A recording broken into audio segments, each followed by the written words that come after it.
دوستو زمانہ قدیم سے ریپ یعنی ذناب الجبر کو ایک جنگی ہتھیار کے طور پر استعمال کیا جاتا رہا ہے، جس کا مقصد دشمن کی ملکیت یعنی عورتوں کی تذلیل کر کے اپنی فتح مندی کو ثابت کرنا ہوتا تھا۔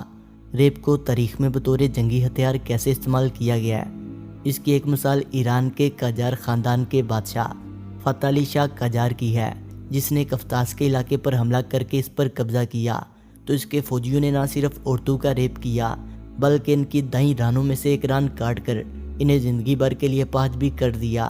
جب بھی عورتیں لنگڑا کر چلتی تو دیکھنے والے پہچان لیتے کہ جن کا ایرانی فوجیوں نے ریپ کیا تھا۔ یہ کوئی اکلوتی مثال نہیں، تاریخ ایسے واقعات سے بھری پڑی ہے۔ اسکندر اعظم سے لے کر دور جدید کی جنگوں تک میں مردوں کی لڑائی کا خمیازہ عورتیں ہی بھگتتی آ رہی ہیں۔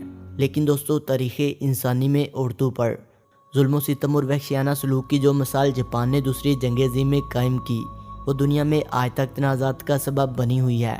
آج جب کہ جنگ عظیم دوم کو ختم ہوئے 75 سال گزر چکے ہیں، لیکن جاپان کے لیے اس کے پڑوسی ممالک چین، جنوبی کوریا اور فلپائن کی رنجشیں ختم نہیں ہو سکیں۔ ان ممالک کے لوگ آج بھی جاپانیوں سے بے انتہا نفرت کرتے ہیں۔ اس کی وجہ جاپانیوں کی جانب سے ان ممالک کی خواتین کے ساتھ بڑھتا گیا وہ نازیبا سلوک ہے جو جنگ عظیم دوم کے دوران کیا گیا، جب جاپان کی امپیریل آرمی نے چین، جنوبی کوریا اور مشرق بعید کے دیگر ممالک پر قبضہ کیا تو یہاں انتہائی شرمناک اداروں کی بنیاد رکھی گئی۔ ان اداروں کو کمفرٹ اسٹیشن کا نام دیا گیا تھا۔ یہ کمفرٹ اسٹیشن جاپان کے قبضہ شدہ ممالک میں جگہ جگہ اور شہر شہر میں پائے جاتے تھے۔ ان کمفرٹ اسٹیشن میں کام کرنے والی خواتین کو کمفرٹ وومنز کا نام دیا جاتا تھا، جن کا مقصد صرف اور صرف جاپانی فوجیوں کی جنسی تسکین تھی۔ ابتدا میں یہ کمفرٹ وومن جاپان سے منگوائی گئی، جنہوں نے خود کو جاپانی فوجیوں کے لیے وقف کر دیا تھا اور یہ اپنا جسم اپنے ملک کے لیے قربان کرنے کے لیے تیار تھی۔ جاپان کے اقدامات کا مقصد یہ تھا کہ فوجیوں کو اپنے گھروں سے دور رہتے ہوئے بھی جنسی تسکین حاصل رہے اور وہ مقامی لڑکیوں یا عورتوں کا ریپ کرنے سے باز رہیں۔ اسی لیے چین، جنوبی کوریا اور فلپائن کے اکثر شہروں میں جاپانی فوجی چھانیوں کے ساتھ ایسے کمفرٹ اسٹیشن کھولے گئے جن میں جاپانی فوجیوں کو آرام مہیا کرنے کا ہر ممکن انتظام موجود تھا۔ لیکن دوستو، جاپانی حکومت کے ان انتظامات کا بالکل الٹا اثر ہوا۔ جو جسم فروش عورتیں رضاکارانہ طور پر جاپان سے ان ممالک میں بھیجی گئی تھی، وہ جاپانی فوجیوں کو کم پڑنے لگیں۔ اب جاپانی فوجی اپنے زیر تسلط آبادیوں پر حملہ کرتے اور وہاں سے چن چن کر کم عمر اور حسین لڑکیاں اغوا کر لاتے۔ ان لڑکیوں کو کمفرٹ اسٹیشن کی زینت بنا دیا جاتا۔ یوں جاپانیوں نے بے شمار شریف گھرانوں کی لڑکیوں کو کمفرٹ وومن کا درجہ دے کر ان کے ساتھ جانوروں سے بھی زیادہ بدترین سلوک کیا۔ مختلف بستیوں سے اغوا کر کے لائی جانے والی لڑکیوں کی تعداد اس قدر بڑھ چکی تھی کہ جاپانی آرمی ان کی رہائش اور خوراک کے انتظامات کرنے سے قاصر تھی۔ اس لیے انہیں بہت ہی محدود سی مقدار میں کھانا اور زندگی کی دوسری اشیاء مہیا کی جاتی تھی، جبکہ دوسری طرف جاپانی فوجیوں کی ہوس تھی جو کہ ختم ہونے کا نام نہیں لے رہی تھی۔ نہ صرف چائنا اور کوریا بلکہ فلپائن، ملیشیا، انڈیا اور آسٹریلیا تک سے لڑکیاں اغوا کر کے ان کمفرٹ اسٹیشن میں لائی جاتی۔ ان میں سے کچھ لڑکیاں ایسی بھی تھیں جن کا تعلق جاپان کے زیر تسلط علاقوں سے نہ تھا، بلکہ انہیں مختلف ممالک سے بہتر روزگار یا کاروبار کا جھانسا دے کر ان کمفرٹ اسٹیشن میں لا کر بھرتی کیا گیا تھا۔ اس دور میں جاپانی فوج کے علاوہ کسی کو بھی ان کمفرٹ اسٹیشن میں داخلے کی اجازت نہ تھی، لہذا کوئی بھی ان اذیتوں سے باخبر نہ تھا کہ جو ظلم اس چار دیواری کے پیچھے یہ معصوم لڑکیاں برداشت کرتی رہی تھیں۔ جنگ کے خاتمے اور جاپان کی شکست کے بعد جب ان عورتوں نے اپنی درد بڑی داستانیں سنائی تو اندازہ ہوا کہ جاپانیوں نے کس صفاقی کے ساتھ ان عورتوں کی زندگی کو تباہ کیا۔ کمفرٹ وومن کی ایک بڑی تعداد جاپانیوں کے جنسی قید خانوں میں گھٹ گھٹ کر دم توڑ گئیں۔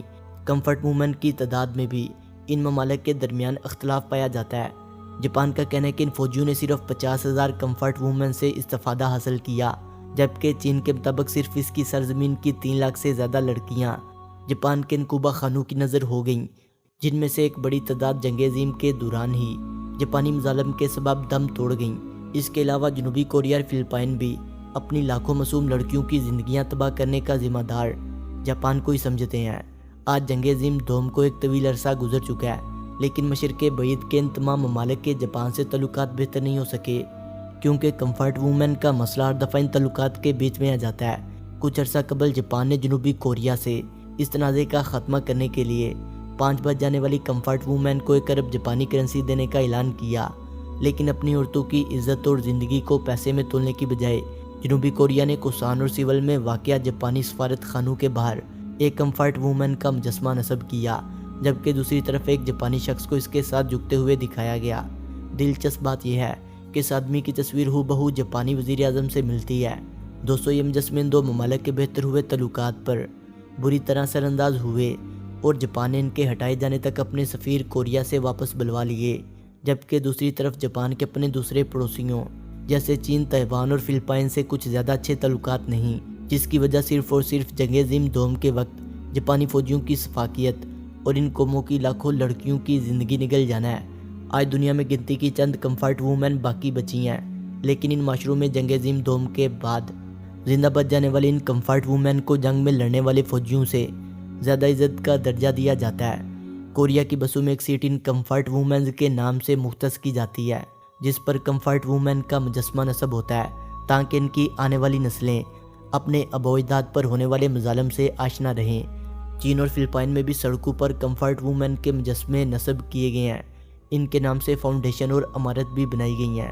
دوستوں، ویڈیو اچھی لگنے کی صورت میں سے لائک کریں، کمنٹ کریں اور اپنے دوستوں سے شیئر کریں، اور جنہوں نے ابھی تک ہمارے چینل فیکٹس ود ایشانی کو سبسکرائب نہیں کیا وہ اسے سبسکرائب کرتے ہوئے بیل آئکن پر کلک کر کے آل نوٹیفیکیشن کو انیبل کر لیں۔ ملتے ہیں ایک نئی ویڈیو کے ساتھ، تب تک کے لیے خدا حافظ۔